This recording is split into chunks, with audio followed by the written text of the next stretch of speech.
एक बार फिर से आप सभी का स्वागत है। आज हमारे साथ शिवांगी बैठी है। शिवांगी भी इस साल 10th का एग्ज़ाम देगी, मैट्रिक बोर्ड का। और जैसा कि आपने पिछले इंटरव्यू में देखा था, इसमें भी आप लोगों को काफ़ी बेनिफिट होने वाला है। तो चलिए सबसे पहले हम शिवांगी का परिचय जान लेते हैं। आप अपने बारे में बताइए। हेलो फ्रेंड्स, मेरा नाम शिवांगी है। मैं क्लास 10th की छात्रा हूँ। मैं अपना पढ़ाई 10 क्लासेस से करती हूँ और मैं इस साल 10th का एग्ज़ाम देने वाली हूँ। Very good. शिवांगी, आप कुछ एम रखी होंगी, आप अच्छे मार्क्स का एम रखी होंगी। क्या एम है आपका मार्क्स का? कि हमें बिहार लेवल टॉप 5 में आना है, 95 प्लस मार्क्स लाना है। 95% मार्क्स लाने का एम है शिवांगी का। चलिए, अच्छा एम है, वेरी गुड।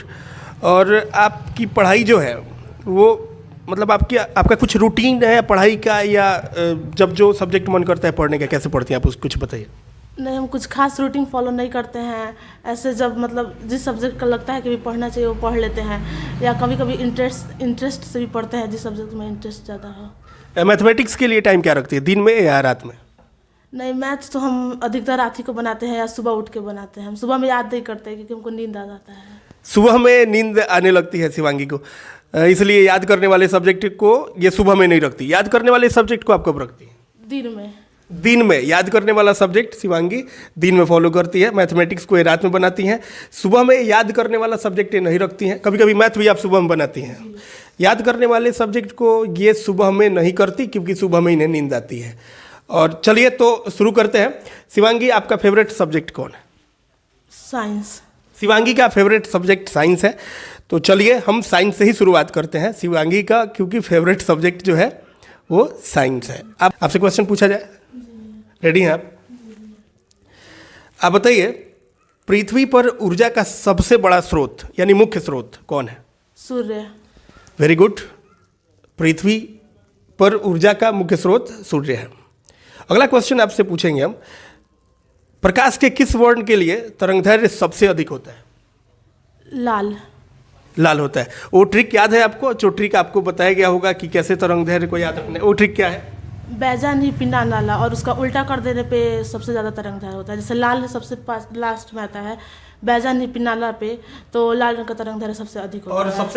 और सबसे कम किसका होता है? बैगनी रंग का। सबसे कम तरंगदैर्घ्य बैगनी रंग का होता है और सबसे अधिक तरंगदैर्घ्य लाल रंग का होता है। शिवांगी का उत्तर बिल्कुल सही है। आप शिवांगी लेंस सूत्र बताइएगा। जी भैया, 1/v-1/u बराबर 1/f। जिसमें v बराबर क्या होता है? v बराबर होता है प्रतिबिंब दूरी, और f बराबर फोकस दूरी। चलिए, वेरी गुड। आप बताइए, वायुमंडल में CO2 गैस कितना प्रतिशत है? 0.02%। 0.02 या 0.03? नहीं, 0.03% है। 0.02% नहीं है, 0.03% है। चलिए, वायुमंडल में 0.03% है। आप बताइए, मनुष्य के सांस लेने और छोड़ने की क्रिया को क्या कहा जाएगा? श्वास। वेरी गुड, सही उत्तर है आपका। अब चलिए शिवांगी, अब हम लेके चलेंगे, साइंस का आपका टेस्ट हो गया, साइंस में परफॉर्मेंस इनका बेहतर है। अब चलिए आप मैथमेटिक्स में आपको लेकर के चलते हैं। शिवांगी, मैथमेटिक्स के लिए रेडी हैं आप? मैथमेटिक्स की तैयारी आपकी कैसी हुई है, थोड़ा बताइए। मैथ्स मतलब मेरा फेवरेट सब्जेक्ट तो वैसे साइंस है, पर मैथ्स का तैयारी मेरा बहुत अच्छा हुआ है और मैथ्स में काफ़ी इंटरेस्ट भी है बनाने में। मैथ बनाने में शिवांगी को इंटरेस्ट भी है, तो चलिए जान लेते हैं इंटरेस्ट है तो नॉलेज कितना है। अब जान लेते हैं, कुछ क्वेश्चन पूछेंगे आपसे और आपको बताना है उसको। आप बताइए, सबसे छोटी भाज्य संख्या, अभी बताइए, नहीं आंसर नहीं पूछ रहा अभी। सबसे छोटी भाज्य संख्या तथा सबसे छोटी अभाज्य संख्या, पहले दोनों माइंड में सेट कर लीजिए। सबसे छोटी भाज्य संख्या तथा सबसे छोटी अभाज्य संख्या, दोनों का HCF कितना होगा? 1 होगा। सोच करके बताइए, सबसे छोटी भाज्य और सबसे छोटी अभाज्य। 2 होगा। कैसे 2 होगा? और पहले 1 क्यों बताई थी, ये भी बताइए। पहले 1 क्योंकि हम सबसे पहले भाज्य को 1 लिए थे, मतलब गलती से। अभी सबसे छोटी भाज्य संख्या 2 हो जाएगा और सबसे छोटी अभाज्य संख्या, नहीं फिर से बोलिए, मिस हो रहा है। सबसे छोटी भाज्य और सबसे छोटी अभाज्य। हाँ, सबसे छोटी अभाज्य संख्या कौन है? भाज्य के भाज्य। अभाज्य। सबसे छोटी अभाज्य संख्या 2 है। 2 है। और सबसे छोटी भाज्य संख्या कौन है? सबसे छोटी बात 4 है। 4 है। अभी सही बोली है शिवांगी, इसके पहले गड़बड़ हो रहा था। सबसे छोटी भाज्य संख्या 4 है और सबसे छोटी अभाज्य संख्या 2 है, और दोनों का HCF 2 होगा। 2 होगा। यानी सबसे छोटी भाज्य संख्या 4 और सबसे छोटी अभाज्य संख्या 2, दोनों का HCF 2 होगा। आप बताइए, एक संख्या रेखा पर कौन सी संख्या दर्शाई जा सकती है? एक शब्द में उत्तर देना है, सबको नहीं बताना है। एक संख्या रेखा पर कौन सी संख्या दर्शाई जा सकती है? वास्तविक संख्या। क्यों? क्योंकि वास्तविक संख्या परिमेय और अपरिमेय सभी आ जाता है, और परिमेय में और अपरिमेय मतलब सभी संख्याएं आ जाती हैं। परिमेय और अपरिमेय दोनों संख्याएं जो है संख्या रेखा पर दर्शाई जा सकती है। इसलिए एक शब्द में अगर उत्तर जानना हो तो शिवांगी ने कहा कि संख्या रेखा पर वास्तविक संख्याओं को दर्शाया जा सकता है, जो कि इनका उत्तर बिल्कुल सही है। चलिए शिवांगी, आपका उत्तर बहुत सही जा रहा है। आप बताइए, 2 त्रिभुज समरूप कब होते हैं? जब 2 त्रिभुज समरूप तभी होते हैं जब उनकी संगत भुजा समानुपाती हो और उनके सभी संगत कोण बराबर हो। Very nice. जब उनके संगत कोण बराबर हो और उनकी संगत भुजाएं समानुपाती हो तब 2 त्रिभुज समरूप होते हैं। अगर आप लोग के भी मन में उत्तर तुरंत आ रहा है, इसका मतलब आपकी तैयारी भी बड़ी शानदार हो रही है या हुई है। अगर उत्तर तुरंत नहीं आ रहा है, इसका मतलब कहीं ना कहीं कुछ कमी है, उस कमी को दूर करना पड़ेगा, है ना, परीक्षा आने से पहले। चलिए आप बताइए, प्रथम n प्राकृत संख्या का माध्य। प्रथम n प्राकृत संख्या का माध्य n+1/2। Very good. प्रथम n प्राकृत संख्या का माध्य n+1/2। अगर आपसे पूछा जाए कि प्रथम 5 प्राकृत संख्या का माध्य बताइए, तो बिना कैलकुलेशन आप सूत्र से कैसे बनाएंगे? 5 + 1/2 कर देंगे और 6/2 3 हो जाएगा। 3 हो जाएगा। वेरी गुड, बहुत सही उत्तर है आपका। आप बताइए, बिंदु 3-2 किस चतुर्थांश में स्थित है? प्रथम चतुर्थांश में। क्यों? क्योंकि इसमें दोनों प्लस प्लस है, प्रथम चतुर्थांश में दोनों प्लस प्लस आता है। प्रथम चतुर्थांश में दोनों प्लस प्लस होता है, इसलिए 3-2 जो है, बिंदु 3-2 ये प्रथम चतुर्थांश में स्थित होगा, क्योंकि दोनों प्लस प्लस है। चलिए वेरी गुड। आप बताइए, x का पावर है 1/2। x का पावर कितना है? 1/2। क्या यह बहुपद है? नहीं। क्यों?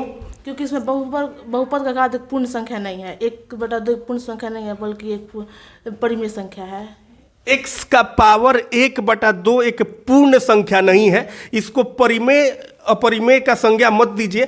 आप इसको ये कहिए, क्या कहिएगा? बहुपद के लिए आप डिफिनीशन क्या जानती हैं बहुपद के लिए? वह मतलब जिसमें चर का घात एक पूर्ण संख्या हो, तो इसमें चर का घात एक पूर्ण संख्या नहीं है। चर का घात एक पूर्ण संख्या हो, शून्येतर पूर्णांक हो, शून्येतर पूर्णांक।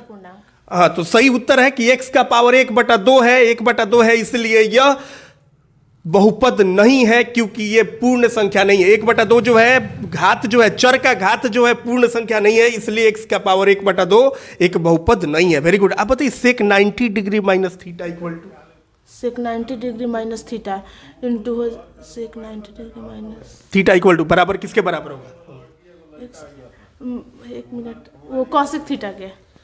आप बताइए, sin 90 degree minus theta? cos theta. tan 90 degree minus theta? cot theta. सही है। आप बताइए, एक वृत्त के बाह्य बिंदु से, इस वृत्त के एक बाह्य बिंदु से कितनी स्पर्श रेखाएं खींची जा सकती है? अनगिनत। सोच करके बताइए। वृत्त के बाह्य बिंदु से, एक वृत्त है, उसके पास एक बाह्य बिंदु है वृत्त के बाहर, उससे कितनी स्पर्श रेखाएं खींची जा सकती है? 2 खींची जा सकती है। अनंत आप क्यों बता रही थी? अनंत मतलब उस टाइम नहीं सोच पाई है, अनंत बता दी है मिस्टेक से, बाद में इनका उत्तर सही है। 2 स्पर्श रेखाएं खींची जा सकती है। चलिए वेरी गुड। मैथमेटिक्स का उत्तर इन्होंने बहुत सही तरीके से दिया है। चलिए अब आगे बढ़ते हैं। आपकी तैयारी अच्छी हुई है शिवांगी। अभी तक मैंने मैथ से क्वेश्चन पूछा, अभी मैंने साइंस से क्वेश्चन पूछा, और मुझे लग रहा है आपकी तैयारी सही जा रही है। अब हम चलते हैं सामाजिक विज्ञान के तरफ। सामाजिक विज्ञान के क्वेश्चन हम आपसे पूछें, इसके पहले आप बताइए सामाजिक विज्ञान की तैयारी कैसे हुई है? आपका पढ़ने का इसका रूटीन क्या है? सामाजिक विज्ञान की तैयारी मेरी बहुत अच्छी हुई है, और वैसे सामाजिक विज्ञान में मेरा सबसे ज़्यादा पसंद है मैं चैप्टर पढ़ना। मुझे चैप्टर पढ़ने में काफ़ी इंटरेस्ट है, खास हिस्ट्री का चैप्टर, और इसलिए मेरा तैयारी बहुत अच्छा हुआ है, क्योंकि उसमें से सब हम ऑब्जेक्टिव्स वगैरह भी याद करते हैं। सब्जेक्टिव भी है, तो केवल रटते नहीं है, मतलब उसे समझते भी हैं, इसलिए अच्छा हुआ। क्लास में आपको कैसे पढ़ाया गया? क्लास में भैया किसी बड़े बड़े क्वेश्चंस होते हैं जिसको लगता है कि याद करने में दिक्कत होगा, तो भैया उसको पहले इतना अच्छे से समझा देते हैं कि वो मतलब 1-2 बार पढ़ने पर अच्छे से याद हो जाता है। सोशल साइंस को घर पर ये केवल रटती नहीं है, बुक को फॉलो करती हैं, बुक को बहुत बारीकी से अध्ययन करती हैं, इसलिए इनका सोशल साइंस अच्छा है बता रही हैं। क्लास में भी इनको सोशल साइंस को बहुत बारीकी से बहुत सरल बना करके समझाया गया है, जिससे सोशल साइंस को इन्हें याद करने में बिल्कुल परेशानी नहीं हुई है। बड़े बड़े क्वेश्चन को भी ये आसानी से याद कर लेती हैं, क्योंकि इनको अच्छे तरीके से समझाया भी जाता है और ये घर पर बुक फॉलो करती है। सबसे बड़ा रीजन है ये घर पर बुक फॉलो करती हैं, है ना, लाइन बाय लाइन बुक का अच्छे से पढ़ती है। तो चलिए कुछ क्वेश्चन पूछेंगे, तब पता चलेगा कि इनकी तैयारी किस लेवल की हुई है। आप बताइए, संपूर्ण क्रांति का नारा किसने दिया था? जयप्रकाश नारायण ने। संपूर्ण क्रांति का नारा जयप्रकाश नारायण ने दिया था, बिल्कुल सही उत्तर है। आप बताइए, इंदिरा गांधी ने भारत में आपातकाल की घोषणा किस ईस्वी में की थी? 25 जून 1975 ईस्वी को। 1975 ईस्वी, 25 जून, वेरी गुड आंसर। 1975 ईस्वी में इंदिरा गांधी ने भारत में आपातकाल की घोषणा की थी। इमरजेंसी लागू हुआ था 1975 में। आप बताइए, कैंसर के उपचार में किस गैस का प्रयोग किया जाता है? टैक्सोल रसायन का। टैक्सोल रसायन का प्रयोग किया जाता है, वेरी गुड। आप बताइए, जालियांवाला बाग हत्याकांड कब हुआ था? 13 अप्रैल 1919 को। वेरी गुड, 13 अप्रैल 1919 को जालियांवाला बाग हत्याकांड हुआ था। बहुत रफ्तार है इनके उत्तर बताने का, कुछ भी सोचना नहीं पड़ रहा है, इससे समझा जा सकता है कि इनकी तैयारी किस लेवल की हुई है। आप बताइए, इंदौर पतन किस राज्य में स्थित है? इंदौर पतन तमिलनाडु में। इंदौर पतन तमिलनाडु में स्थित है, वेरी गुड। आप बताइए, राष्ट्रीय विकास परिषद का अध्यक्ष कौन होता है? राष्ट्रीय विकास परिषद का अध्यक्ष कौन होता है? प्रधानमंत्री। वेरी गुड, राष्ट्रीय विकास परिषद का अध्यक्ष होता है प्रधानमंत्री। आगे आप बताइए, गिरमिटिया किसे कहा जाता है? मजदूर को, दिहाड़ी मजदूर को। मजदूर को कहा जाता है, गिरमिटिया मजदूर को कहा जाता है। बहुत सही उत्तर जा रहा है शिवांगी का। सोशल साइंस में भी एक भी मिस्टेक नहीं है। इस एक कैसे संभव हो पा रहा है? ये इसलिए संभव हो पा रहा है क्योंकि केवल क्लास में पढ़ने से नहीं होता। जब तक आप घर पर बुक फॉलो नहीं करोगे, ये लेवल आप में नहीं आएगा। अगर आप बुक फॉलो कर रहे हैं तो पक्का ये लेवल आप में है। और जिसमें भी, जिसको भी लग रहा है मेरे क्वेश्चंस पूछते ही जिसके मन में उत्तर आ रहे हैं, इसका मतलब वह बुक फॉलो करता है, उसको बुक में ना दिलचस्पी है, इंटरेस्ट है। यदि मैं पूछ रहा हूं और आपको परेशानी हो रही है बताने में, आपके मन में उत्तर नहीं आ रहा है, तो कहीं ना कहीं आप बुक को फॉलो नहीं करते।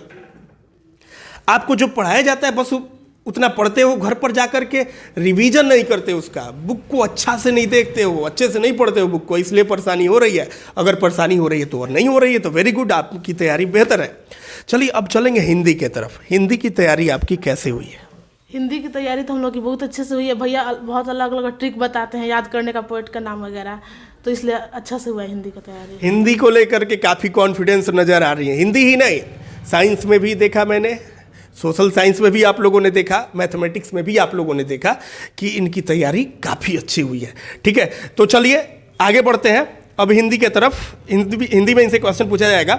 आप बताइए, नलिन विलोचन शर्मा का जन्म कब हुआ था? 1916 में। जन्म याद है इनको, नलिन विलोचन शर्मा का जन्म हुआ था 1916 ईस्वी में, सही उत्तर है। आप बताइए, मेरे बिना तुम प्रभु पाठ के लेखक कौन है? रेनर मारिया रिल्के।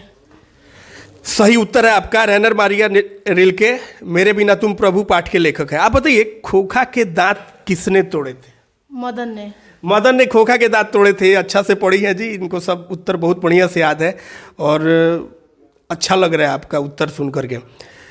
आप बताइए, अधर्म में कौन सा उपसर्ग है? अधर्म में अउपसर्ग है। अउपसर्ग है, गुड। आपको व्याकरण पढ़ाया गया है क्लास में? जी भैया, व्याकरण पढ़ाया गया। व्याकरण स्टार्ट में भैया बहुत विस्तार से पढ़ाए थे, और कुछ दिन पहले जब एग्जाम पास आता है तो भैया उसको एक शॉट चलाते हैं व्याकरण का, 1 शॉट क्लास में, उससे ताकि कोई भी ऑब्जेक्टिव ना छूटे। उसके अलावा भैया जितना भी क्वेश्चन आज तक पूछा गया सभी क्लास में कराते हैं। तो सभी क्वेश्चन क्लास में कराए गए हैं और इनकी तैयारी हिंदी की काफ़ी अच्छी हुई है, व्याकरण भी बढ़िया से पढ़ी है।